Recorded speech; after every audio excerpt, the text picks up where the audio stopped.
Assalamualaikum warahmatullahi wabarakatuh. Kembali lagi bersama saya Rizari Farhan. Sesuai dengan video kemarin yang telah saya jelaskan, pada kesempatan kali ini saya akan menjelaskan mengenai tanggung jawab dan tujuan audit.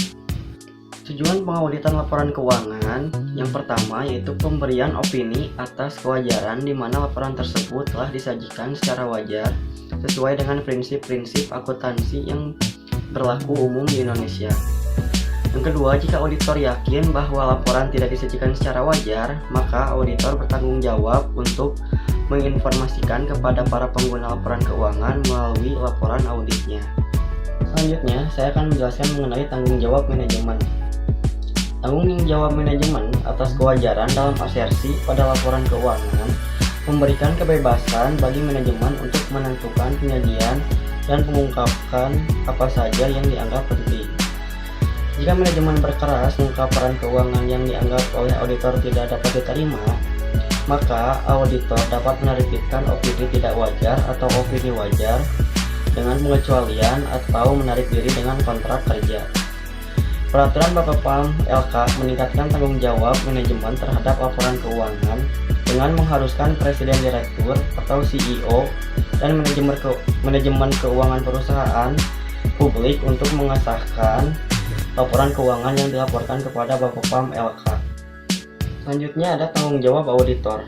Menurut PSA 1 (SA 110) revisi menyatakan bahwa auditor memiliki tanggung jawab untuk merencanakan dan menjalankan audit untuk memperoleh keyakinan yang memadai apakah laporan keuangan telah bebas dari salah saji yang material yang disebabkan oleh kesalahan ataupun kecurangan. Karena sifat dari bahan bukti audit dan karakteristik kecurangan, auditor harus mampu mendapatkan keyakinan yang memadai, namun bukan absolut, bahwa salah saji material telah dideteksi.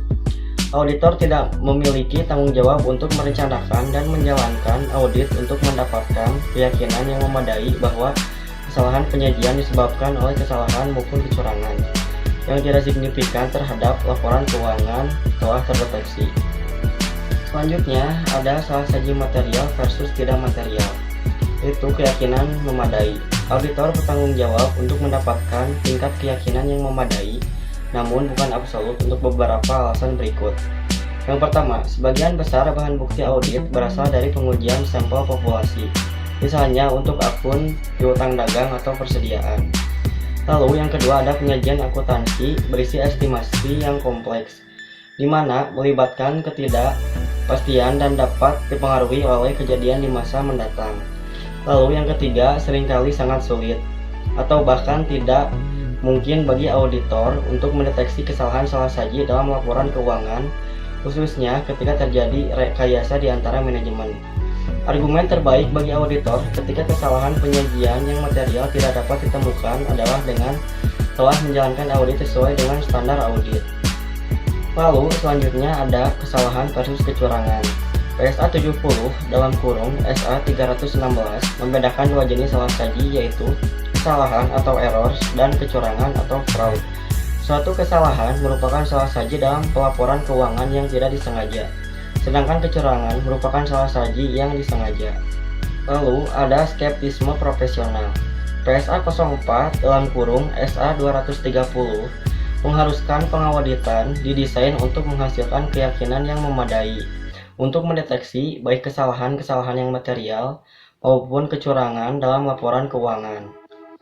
Lalu ada tanggung jawab auditor dalam mendeteksi kesalahan saji material.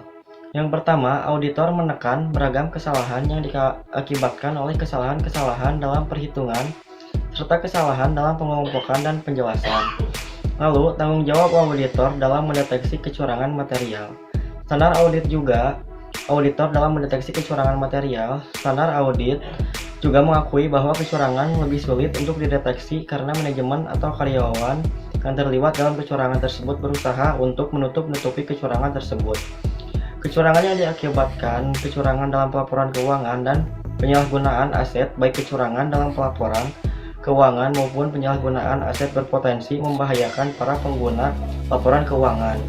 Namun ada perbedaan penting di antara kedua kecurangan tersebut. Lalu selanjutnya ada tanggung jawab auditor dalam mendeteksi kesalahan saji material. Terdapat perbedaan penting antara penggelapan aset dan salah saji yang muncul dari penggelapan aset tersebut.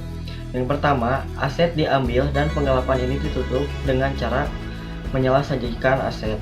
Lalu yang kedua, aset diambil dan penggelapan ini ditutup dengan mengarung sajikan pendapatan atau melebih sajikan beban. Yang ketiga, aset diambil namun penyalahgunaan dapat dideteksi. Tanggung jawab auditor dalam mendeteksi kesalahan saji material. Terdapat perbedaan penting antara penggelapan aset dan salah saji yang muncul dari penggelapan aset tersebut. Yang pertama, aset diambil dan penggelapan ini ditutup dengan cara menyalah-sajikan aset. Lalu yang kedua, aset diambil dan penggelapan ini ditutup dengan mengurang sajikan pendapatan atau melebih sajikan beban. Lalu yang ketiga, aset diambil namun penyalahgunaan dapat dideteksi.